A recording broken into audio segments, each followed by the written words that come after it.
everyone, it's Joanna here with TNO, the neighborhood organization, Early On Child and Family Center.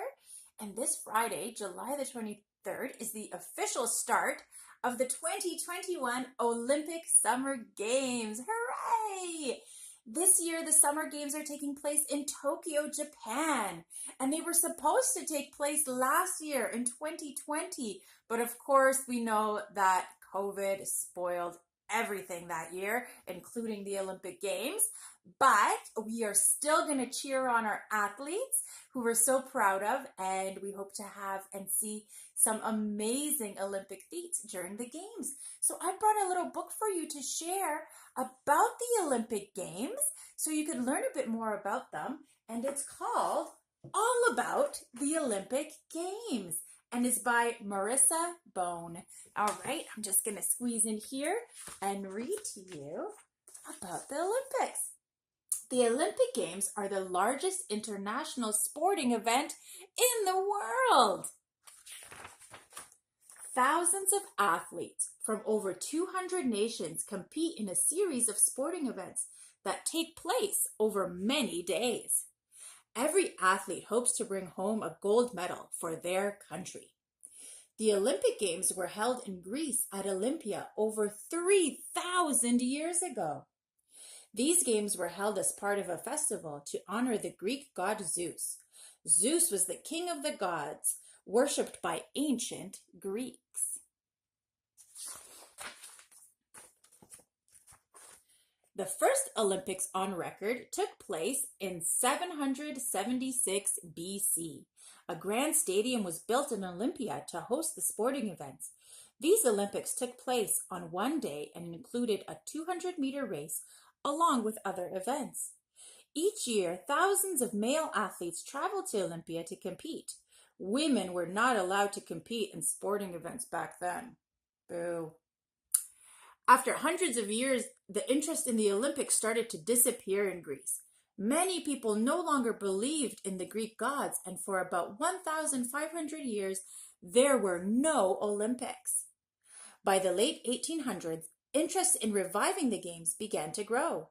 A wealthy man named Pierre de Coubertin wanted to bring the games back. He believed that sports could help bring peace by uniting all the nations of the world. Coubertin gathered representatives from many nations and started the International Olympic Committee, the IOC, in 1894. The first modern Olympic Games were held 2 years later, in 1896, in Athens, Greece. Today, the Olympics include the Summer Games and the Winter Games. Each is held in a different country every 4 years. The IOC chooses which games are played in each Olympics and also selects which city will host the Olympics. It is a great honor for a country to be chosen as the host city for the Olympic Games. The Olympic Games start with a huge opening ceremony that takes place in the Olympic Stadium of the host city. The preparation for the opening ceremony starts weeks before in Greece. A torch is lit at Olympia and carried by a series of runners all the way to the host city. The torch is passed hand by hand from one runner to the other. The torch relay ends at the Olympic Stadium of the host nation. When the last torchbearer arrives, he or she lights a fire in the cauldron, a large bowl at the stadium. This is called the Olympic flame, and it officially marks the start of the games. It will burn in the stadium until the end of the games. Millions of people from around the world tune in on television to watch this incredible ceremony. All the athletes dressed in uniforms representing their countries and cultures. The teams enter the stadium in a large procession, a parade of nations. The Greek teams enter first, followed by other teams in alphabetical order. The team is led by athletes holding the flag of their nation for all to see. It is a moment of great pride and honor for the athletes representing their countries. The official Olympic flag is raised at the start of the ceremony. The flag has 5 linked rings on a white background. The rings are blue, yellow, black, green, and red. The colors of the rings were chosen from the flags of all the nations in the world. The flags of every nation include at least one of these colors.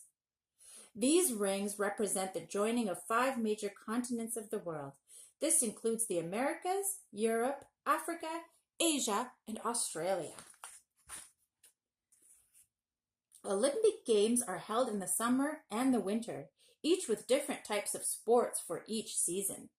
The Summer Olympics Games include a great variety of sports. The Winter Games are sports that are played on ice or snow. Here's some pictures of some of the sports played in the summer games and some in the winter. So we got soccer, we got track racing, got tennis, swimming in the summertime, and in the winter games, there's skiing, bobsled, skating, ski jumping, figure skating, curling, and of course, hockey. All right, here's another list of all the different sports that are played.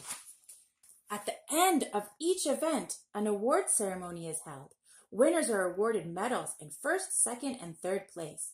First place winners receive the gold medal. Second place winners receive a silver medal, and third place winners receive a bronze medal. The flags of the winners are displayed while the national anthem of the gold medal winner is played. The closing ceremony of the Olympic Games takes place after all the events are over. Like at the opening ceremony, there is a huge procession of athletes through the stadium. The flags of nations are carried by flag bearers, followed by the athletes who walk together. Finally, the Olympic flame is extinguished and the Olympic flag is lowered, signaling the official end of the Games. All athletes return to their countries and are celebrated at home. The end. All right, well, I hope you learned a lot about the Olympic Games from that book, and I hope you enjoy watching the Olympic Games. So again, the opening ceremony is this Friday, and you can watch it on CBC, and CBC also has great links for young children to learn more and do interactive activities regarding the Olympics. All right, everyone, go Team Canada, go! Bye, have a great day.